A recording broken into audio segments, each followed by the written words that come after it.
am I going to explain trans people to my kids? Well, I am a TA in kindergarten class, and I explained it to them today. So, people were wondering if I was a boy or a girl, and so they asked me. One of the kids said, Bernie, are you a boy or a girl? And I said, that's a great question. I'm kind of in between. And he was like, what? No, are you a boy or a girl? And I was like, well, are you a boy or a girl? And he's like, I'm a boy. And what do you think Lisette is? I think Lisette's a girl. Cool.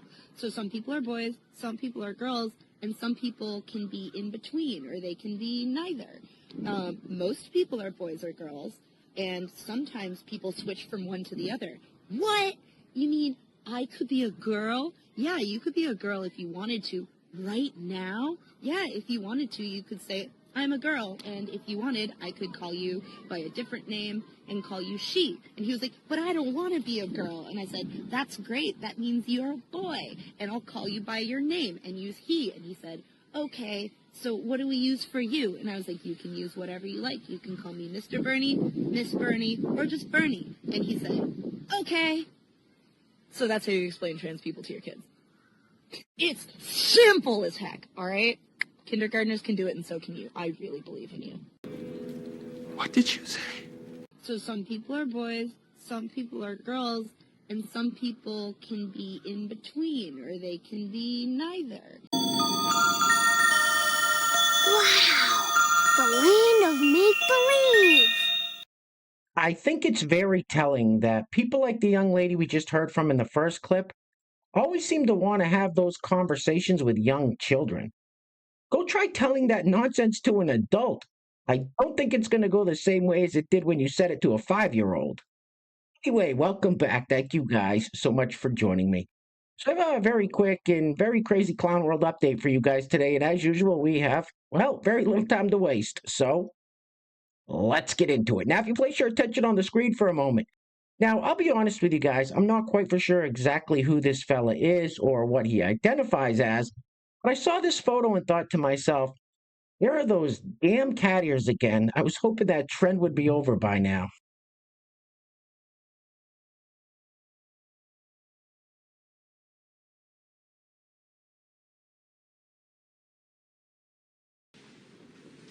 All right, that's creepy. All right, let's keep it moving with everybody's favorite paid establishment shill, the young lad Harry. Now, it's been a minute since we've heard from young Harry, so I figured we'd catch up with him to see what he's been up to. And remember, Harry was riding with Biden right up until the very end, even after the debate that Trump had with Biden and it was clear his brain was mush. Harry was still saying Biden was going to win the election, so his word isn't really good for anything, but let's hear what he has to say anyway. Roll it. You know, there are a lot of cowardly men out there who are supporting Donald Trump and think it's manly to do so. I don't know about you folks, but when I was growing up, all of the men around me told me to respect women, treat them with the dignity that they deserve, don't bully women, don't insult women. Donald Trump has done every single one of those things. He's bullied women, insulted them for their age, weight, appearance, things of that nature. He was found liable in court by a jury of his peers for assaulting a woman. And of course, to this day, he brags about taking reproductive rights away from women. So if you're a man and you're supporting this guy, what's wrong with you? Get it together. If you are willing to overlook Donald Trump thinking that your wife, your daughter, your sister, your mother are just pieces of meat and that he doesn't care about them, then I'm sorry. You're a coward. Now take your Monster Energy drinks, your lifted truck, and get the hell out. The truth is, you're still a dork, and I can still kick your ass. All right, next up, this fella with the painted fingernails tells us that Trump supporters are not good people. Let me guess. Racist, misogynist, sexist, and blah, blah, blah. Roll it. Trump supporters fall into two categories, either malicious intent or callous disregard. Two characteristics you do not want in your life in any capacity. Under malicious intent, either they're racist, xenophobic, homophobic, misogynistic, or under callous disregard, they just don't care about those qualities when shown. They don't care because it doesn't affect them, or the people that it does affect them, they don't care about.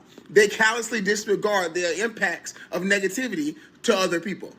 I firmly believe you cannot be a good person and be a Trump supporter. You are trash and should be treated as such for being a Trump supporter. Because at minimum, all of the qualities that I mentioned under malicious intent, You don't care about them. Donald Trump has shown them, proven them time and time again all throughout his life, and continues to do so in office or vying for office, and you still don't care. Trump supporters are not good people. I have only one thing to say. Go f yourself. And you ain't black. I find it interesting that you rarely, if ever, hear that the other way around. You don't often hear Trump supporters say that if you're voting for Carmelo Harris, you're a bad person. I have friends and family members that are voting for Carmelo Harris, and I don't think they're bad people. I just think they're severely misinformed. Anyway, next up, so these people are becoming more unhinged by the day. Here we have the race lady from MSNBC, Joyless Reid, saying that if you want more kids, you're a fascist. Roll it.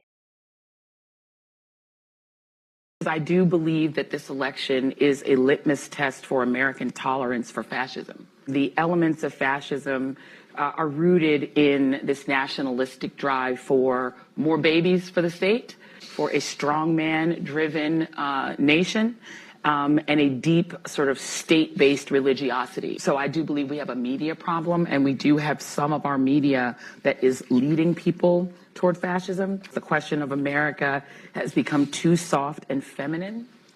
I think that is it's a fascist litmus test.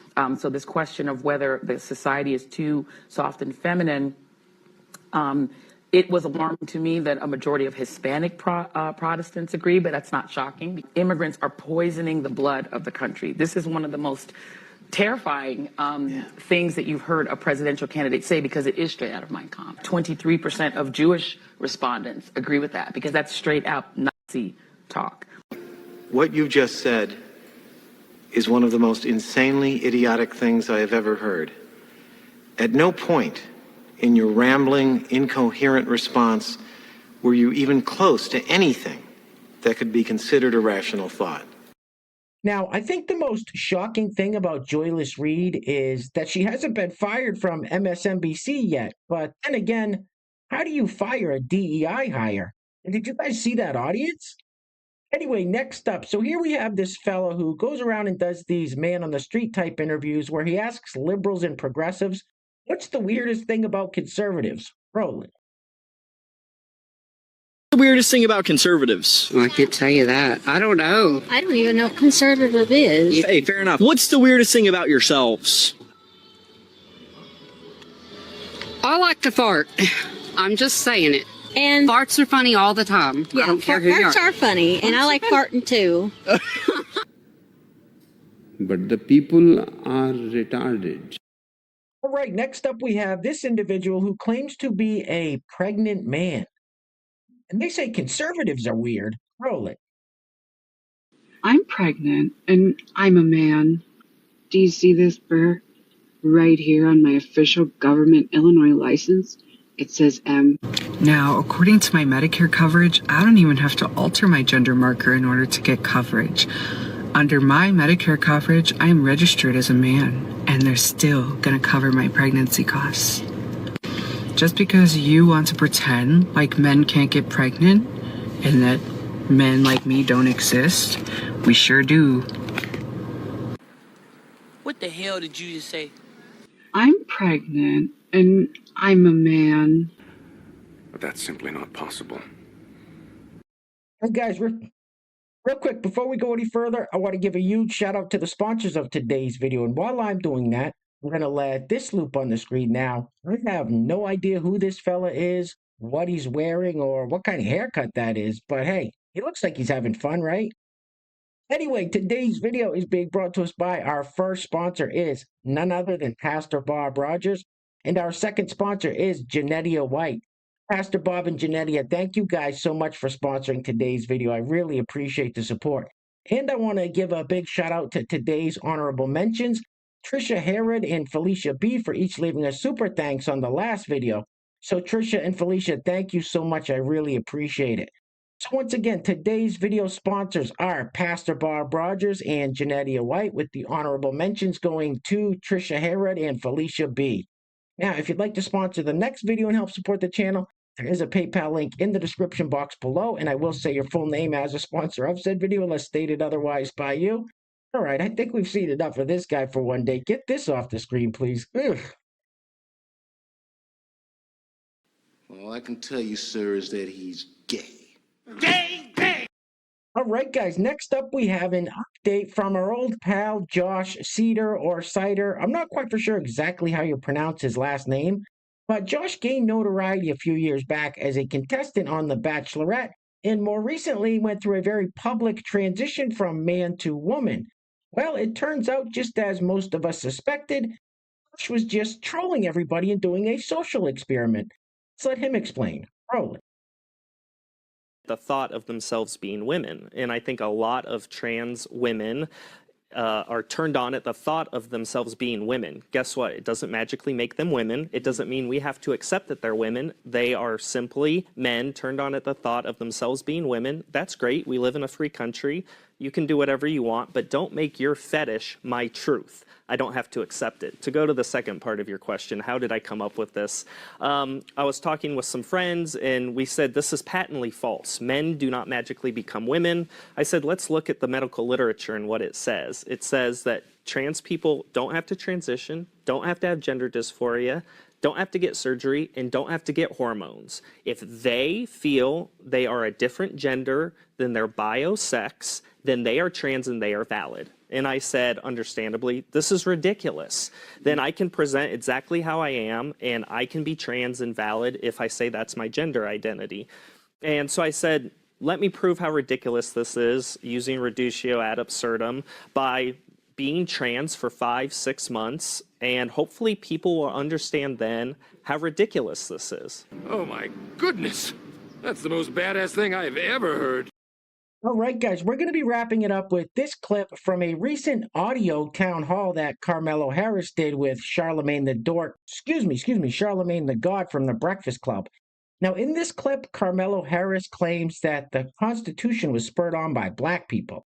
But regardless of that ridiculous statement, I'm going to prove to you guys that she cares nothing about the Constitution in just 1 second.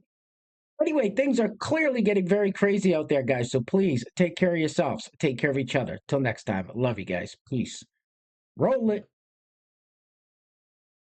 You know what's in the Constitution of the United States? The Fourth Amendment, which protects you against unreasonable searches and seizures. The Fifth Amendment, the Sixth Amendment, the 14th Amendment, and he's going to terminate the Constitution of the United States, which in most of those amendments, one thing or another was about a movement spurred by black people to ensure that we would be equally protected under the law. Come on. What did you say? What the f*** did you just say? You know what's in the Constitution of the United States? The Fourth Amendment, which protects you against unreasonable searches and seizures. Meanwhile, Responsible behaviors among everybody in the community, and just because you legally possess a gun in the sanctity of your locked home doesn't mean that we're not going to walk into that home and check to see if you're being responsible and safe in the way you conduct your affairs. Why the f*** you lying? Why you always lying? She beat Trump so badly in the debate, he's scared to death to beat her again. That's a fact. Tough guy, right? Tough guy.